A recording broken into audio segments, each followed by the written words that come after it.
The words cut through me with surgical precision, stripped of warmth, stripped of mercy. "We're not equipped to handle her care," Claire said, her tone flat, like a news anchor reading the weather. The discharge coordinator blinked, as though she hadn't heard correctly. She leaned forward slightly, her voice careful.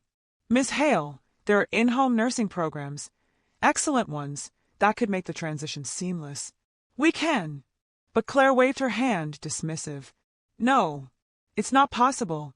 My job, my schedule, it's not feasible. And Daniel, well." I followed her gaze to my son, who leaned against the wall just beyond the threshold, eyes locked to the glow of his phone. His thumb moved in endless motion, scrolling through a world he'd chosen over mine. He didn't even look up as the coordinator mentioned his name. "Before I go any further, I want to ask you, please, like, share, and make sure you subscribe. Stories like mine are hard to tell, but the truth deserves to be heard." The words had been said. The verdict had been handed down. My own children, my blood, were discarding me like a broken appliance too costly to repair.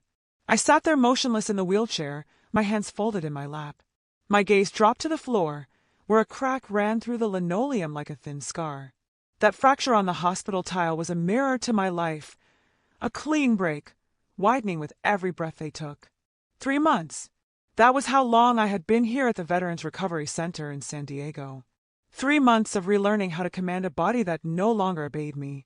I had mastered how to hold a fork steady, even as my hands shook like brittle leaves in a gale. I had wrestled a shirt over a spine fused with titanium rods and stubborn faith. Each small victory felt monumental.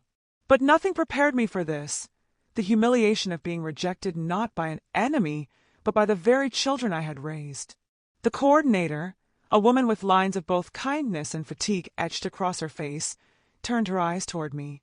For a split second, pity warred with anger in her expression. She saw me, really saw me, not as cargo, not as a burden, but as a human being. And yet, she was powerless to intervene. My daughter crossed her arms, her mouth fixed in a practiced mask of martyrdom. "It just wouldn't be safe," she added, as though the repetition would lend her words integrity. Safe for whom? The thought struck me like shrapnel. For them, for their lives of polished perfection, their curated image of success, their uninterrupted climb-up ladders I had built for them. They left moments later, without signatures on the discharge forms, without even the shallow pretense of affection. No hugs, no murmured, "We'll call soon." Not even a backward glance. Only the careless jingle of keys and the finality of a door clicking shut. I didn't cry. Not in front of them. Not in front of strangers. I was Colonel Margaret Hale, United States Army, retired. A woman who had commanded troops across blistering deserts and watched comrades fall without breaking her voice. A woman who had once stared down enemies and said, "Not today." And though my body had betrayed me, my discipline had not. "Please," I told the nurse softly, "take me back to my room." The wheels hummed quietly over the corridor's floor. Back under the sterile glow of fluorescent lights, I finally let the silence take hold. But it was not the silence of despair. It was the silence of calculation. The silence of a strategist repositioning her pieces on the board. Because what Claire and Daniel didn't know was that I had been planning for this moment. I pulled out my phone, tapped the screen, and pressed play.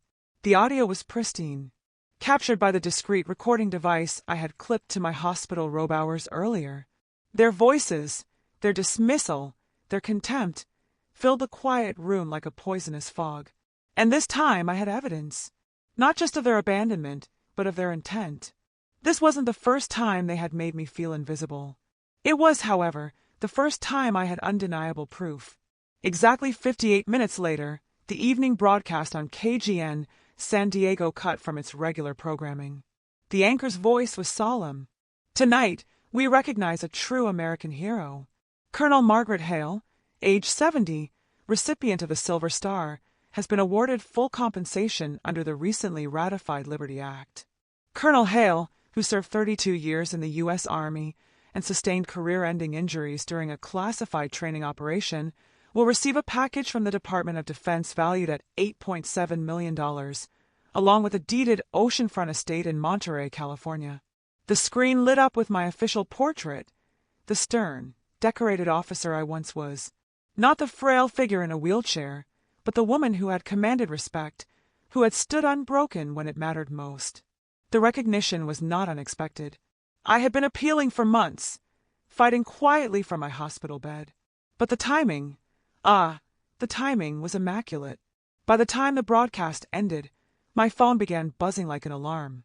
The first voicemail was from Daniel, his voice frantic, straining with false concern. "Mom, we just saw the news. We didn't know. We're coming right now. Please, just wait."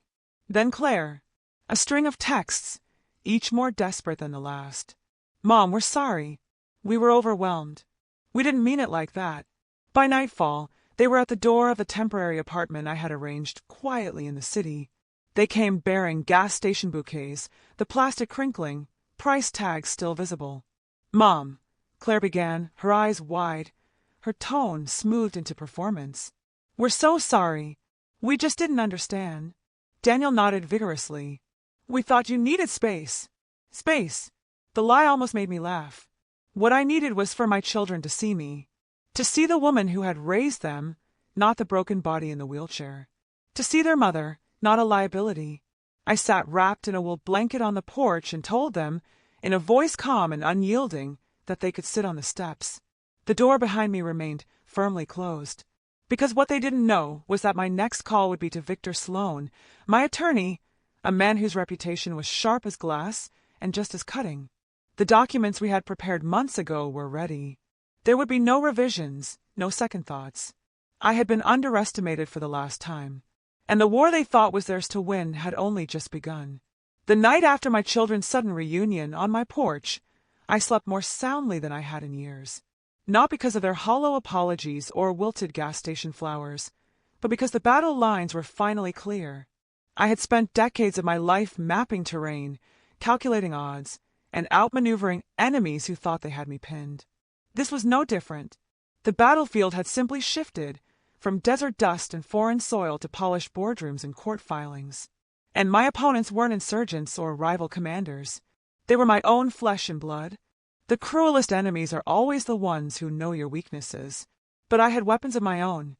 Victor Sloan arrived at the temporary apartment at precisely 9 a.m., his suit pressed sharp enough to cut glass. He had the kind of presence that made people lean back slightly when he walked into a room. Some men wore power like cologne. Victor wore it like body armor. He set his briefcase on the table with care and looked at me with those hawk-like eyes. "Colonel," he said in that clipped, respectful tone he always used. "Shall we begin?" "Proceed," I replied, my voice steady. 4 weeks, even before my children's betrayal, we had been laying the groundwork. Years of my career had been buried in classified files, benefits denied on technicalities, and injury claims shelved in bureaucratic limbo. But now, thanks to the Liberty Act and the appeal I had refused to surrender, everything was surfacing. Victor spread out the documents with meticulous precision, property deeds, trust accounts, clauses highlighted in neon ink. The Sentinel Foundation, he reminded me, tapping the name printed on the cover page of a thick binder.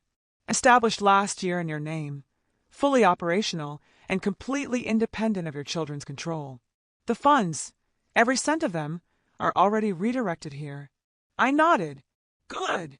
They'll try to contest it, he continued, especially once the details go public. But the recording stays in reserve, I interrupted. It's not ammunition for today. It's leverage for tomorrow. A smile ghosted across his lips. Spoken like a soldier. That afternoon, my children attempted their first siege. Claire called incessantly, her voice syrupy with forced remorse. "Mom, you don't understand how much pressure we've been under. Daniel and we've been juggling so much. We were scared, but we want to make it right. Please, let's sit down together like a family." Daniel's attempt was less refined. "Look, Mom, I know we messed up, but $8 million, that's a lot to handle. You can't just trust outsiders with that kind of responsibility. You should let us help." Help. The word dripped with entitlement. I let their calls go unanswered. For every voicemail they left, Victor filed another motion, sent another notice, and reinforced another wall around the fortress we were building. And then came the moment we had been waiting for, the press conference. The Sentinel Foundation launch was held in the marble atrium of the Liberty House Veterans Center, cameras flashing, reporters buzzing like hornets around honey. I wore a tailored navy dress uniform jacket, the weight of my medals glinting against the lights. My wheelchair gleamed with polished chrome. I may have been seated, but I had never stood taller. Victor handled the introduction.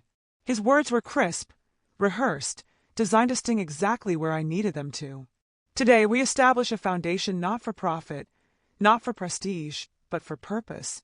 Colonel Hale has directed her full compensation, yes, every dollar of her award, into programs for wounded veterans, single-parent service members, and abandoned soldiers who deserve better than silence.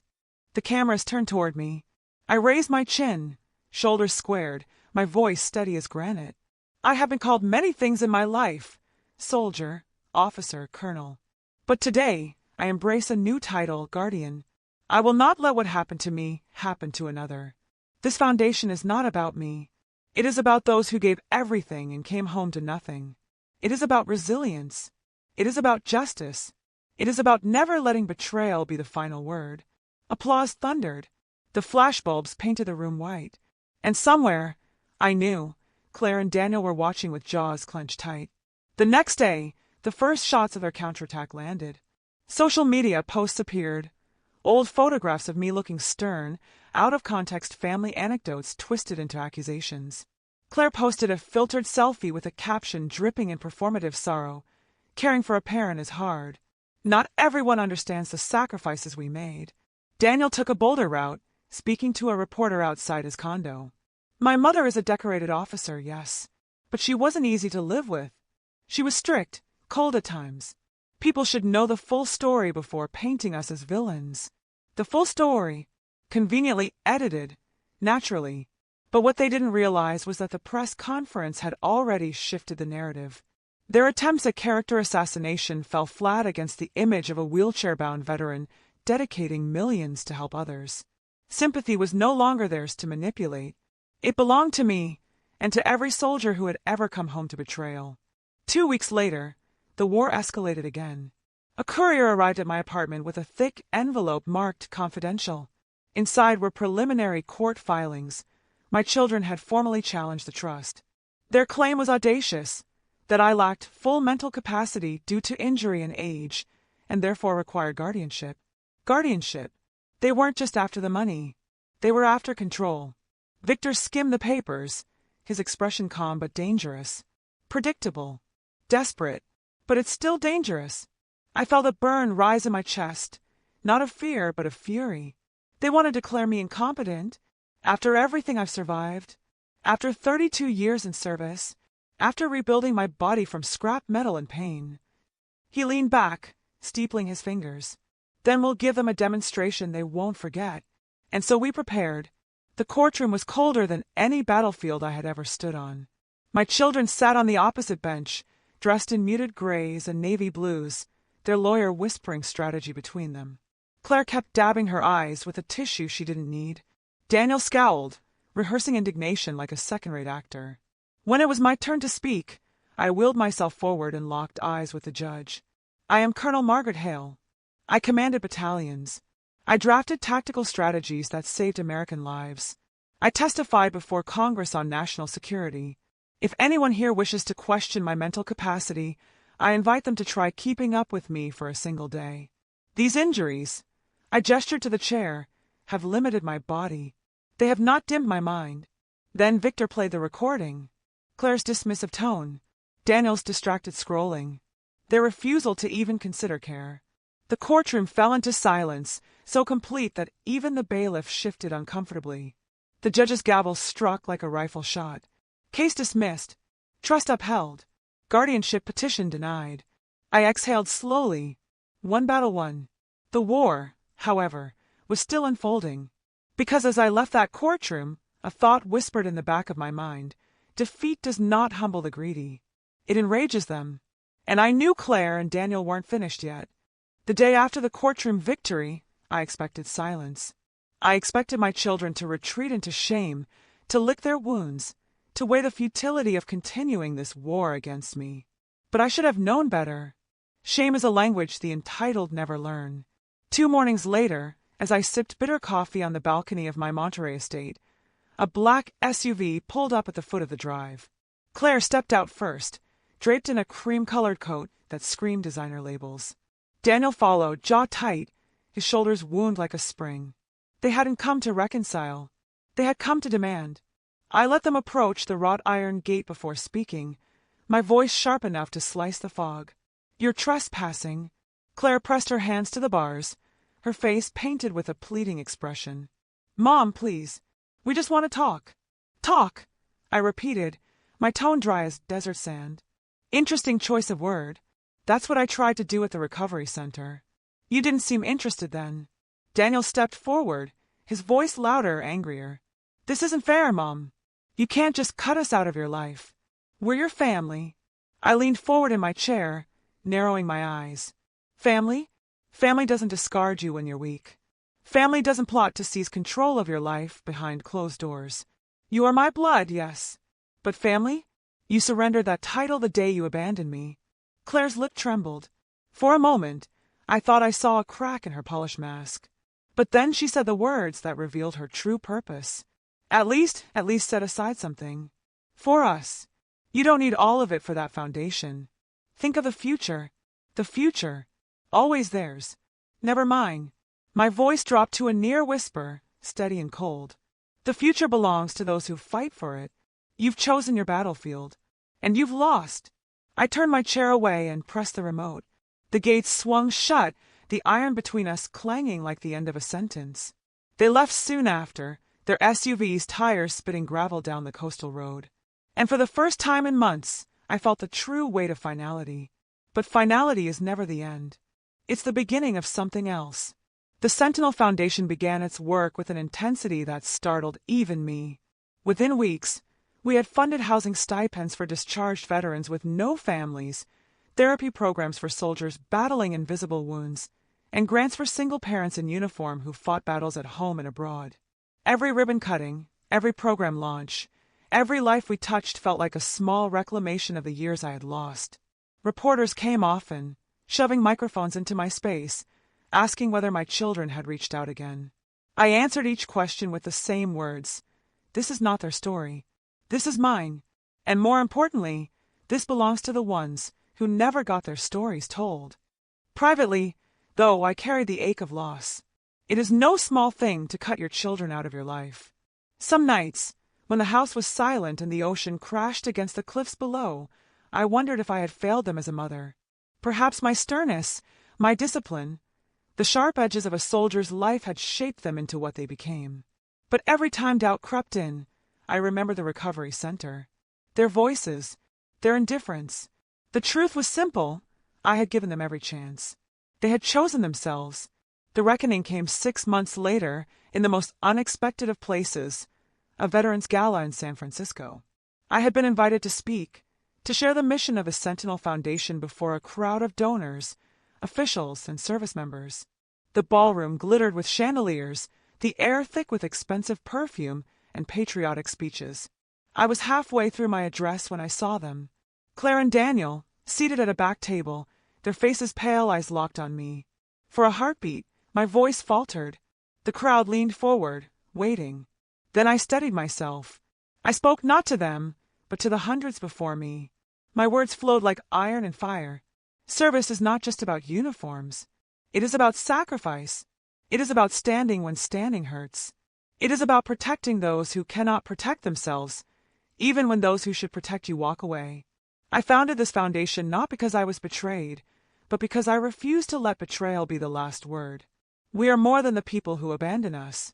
We are more than the ones who call us burdens. We are soldiers. We are survivors. And together, we are unstoppable. Thunderous applause shook the hall. Reporters scribbled furiously. Cameras flashed. Claire's face crumpled. Daniel stared at the tablecloth, his jaw clenched tight. And in that moment, I realized they had come not to reconcile, not even to fight, but to witness what they had lost. I left the gala with a strange sense of peace. Not victory. Victory implies gloating, conquest. What I felt was restoration. A return to myself. That night, back at the estate, I wheeled myself onto the terrace. The Pacific stretched endlessly, dark and untamed, a mirror to the battles of my life. I thought of the soldiers I had commanded, the comrades I had buried, the nights I had wondered if survival was worth the cost. And I thought of my children, not as enemies, not even as family anymore, but as casualties of their own greed. I had tried to save them once. Now, saving them was no longer my mission. My mission was larger. I lifted a glass of water, steady despite the tremors, and raised it to the stars. To every soldier abandoned, to every parent discarded, every fighter told them they were finished. We are not finished. We endure. We rise. We stand. The waves crashed in answer, steady, unrelenting, eternal. The newspapers ran the next morning with headlines that made me smile faintly. The commander's last stand. Colonel Hale turns betrayal into a movement. And though Claire and Daniel's names were footnotes, whispered in gossip columns and shaded in pity, mine stood in bold. Not because I had sought it, but because I had earned it. The war was over. The wounds would never fully heal. But I had reclaimed my honor, my purpose, my legacy. And that, above all else, was victory enough. You know, there are stories we carry like stones in our pockets. Heavy, hidden, shaping the way we walk without anyone noticing. For years, mine stayed buried beneath silence. Not because I lacked the words, but because the world wasn't ready to hear them, and maybe I wasn't ready to tell them. Silence can feel safer than truth, but silence also buries us while we're still breathing. I tell it now because time has gentled the sharpest edges. Because my body is older, yes, but my heart has finally grown strong enough to place the stone down. And maybe, just maybe, you needed to hear it now. If you've ever been abandoned, if you've ever been betrayed by the very hands that should have held you, know this: you are not the sum of what was done to you. You are not the echoes of voices that dismissed your worth. You are more. You endure. You rise. Legacy is not what others take from us. Legacy is what we choose to plant, even when the soil seems barren. My children will carry their choices, but I will carry the seeds I planted for those who come after me. And those seeds will bloom long after I am gone. So if this story reached you, if it found even a quiet corner of your heart, don't let it stay silent. Whisper back to me. Leave a comment. Share a thought. Press that small glowing button that says you were here, you listened, you understood. Because stories like these do not survive on memory alone. They survive on the echoes we leave in each other. As for me, I am no longer just Margaret Hale, the soldier, the colonel, or the abandoned mother. I am a voice carried on the tide, a witness turned into a lantern. And tonight, as this chapter closes, I lay the stone down at last. Thank you for walking with me through the dark. And now, I turn the page. From silence, I begin again.